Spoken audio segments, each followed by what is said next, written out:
IPL is back. Excited to see who lifts the trophy? What if you could also learn investment lessons from the game? Join our quick webinar, How to Chase Your Investment Goals Through Mutual Fund the IPL Way, on 17th May at 10 a.m. We also have another exciting session at 1:30 p.m. India is booming, but want to know, is it a right time to invest in India? Join our webinars and find out. Don't miss it. To register our webinars, please click the link in description and bio. In today's video, we're going to talk about how to survive stock market volatility in 2025. If you've been tracking the markets this year, then you know what a roller coaster ride it's been. Let's just take a look at the Nifty's journey over the last 5 months and see what all the market has been through. The year started off on a weak note with the Nifty correcting through January. Then you saw some shoots of recovery and it looked like the markets were bouncing back in February before they headed into a steep correction that went all the way into March, and the markets bottomed out in March. Then you had some recovery happening towards the end of March, and it looked like the markets were back on track to take you upwards. But April proved to be another challenging month, with the markets correcting in the first half and then zooming up in the second half.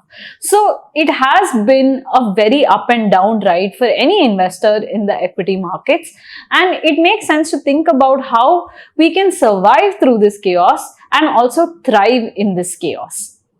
Here are some 7 simple things that we can do to thrive through the chaos of markets in 2025.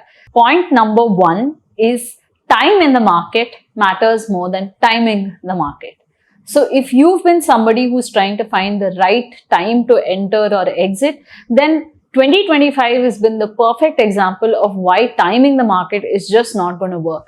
When you thought the markets would continue to go down, they surprised you by rebounding. When you thought the markets were stable, they surprised you by correcting. So there's a lot of uncertainty in today's environment, with trade policies being uncertain, with geopolitical risks coming up, and talks of war also hitting our news headlines.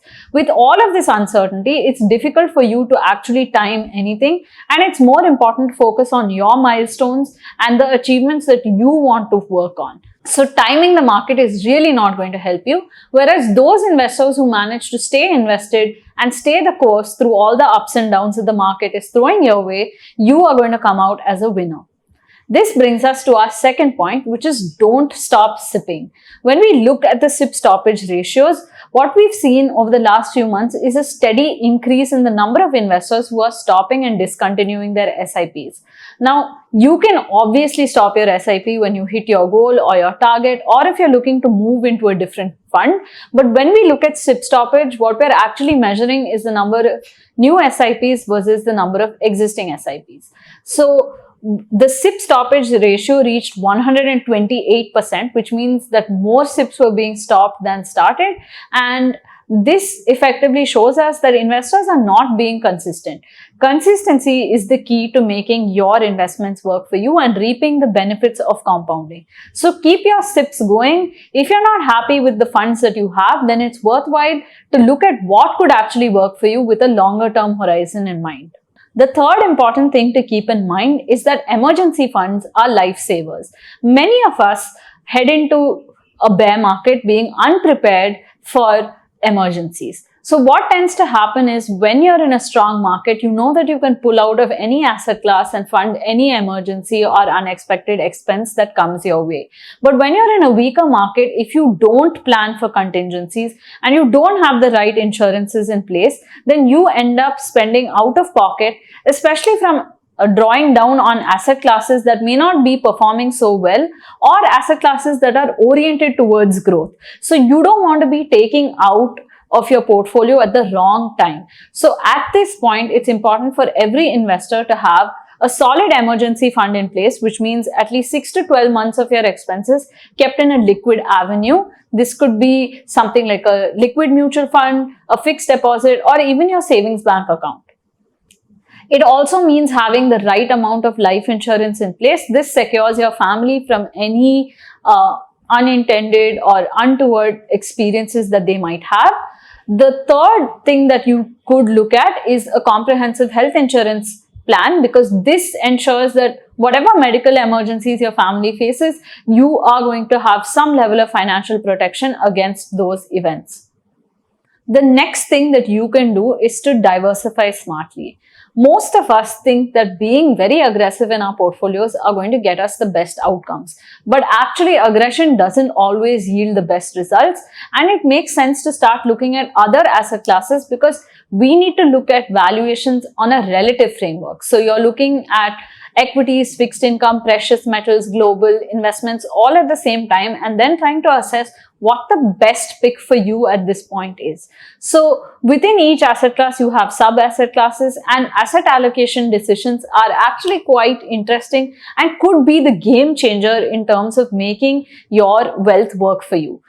An interesting case study showed that variation in an investor's returns was actually determined by asset allocation choices 90% of the time, and timing the market as well as picking the stock or security actually accounted for less than 10% of that. So think about where you are focusing your energies before you make your next investment decision. Now that we've done all of that, it's important for us to understand our portfolios. This means we can lean into the timeless wisdom that Peter Lynch shared with us. And there's a wonderful quote that he has where he says, know what you own and know why you own it. So if we're able to deep dive into our portfolios and understand why we made certain decisions in terms of buying certain assets and why we're still holding on to them, if we know why we've done this and what it's going to do for us, we're going to be in a better position to decide whether it's going to work for us for the next 3 to 5 years, or if it's something that we need to trim down and focus on greener pastures. So knowing and understanding your portfolio could actually help you create wealth in a more systematic and sustainable manner. So the next thing that you need to do is to tune out the noise. This is a market where there's a lot of uncertainty. You don't really know where our growth expectations are. You're seeing results come in which are below expectations. You're also in a phase where there's a lot of uncertainty in terms of geopolitics, trade policies, global expectations. So keeping all of this uncertainty in mind, you might be bombarded with news or snippets or data from different sources, and this can actually be quite distracting when it comes to making investment choices.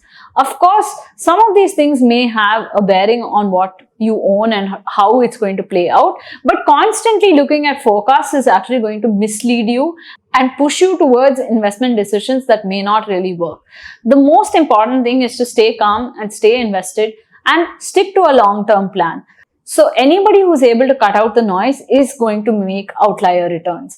The other way that you could have a very noisy investment journey is by investing through apps where you're constantly sent notifications and action items. It's important for you to control how often you want to act on your portfolio and whether those actions are going to be productive or counterproductive. So limiting what you do and making sure that you make high quality decisions are what is going to lead you out of this volatility game that you're playing.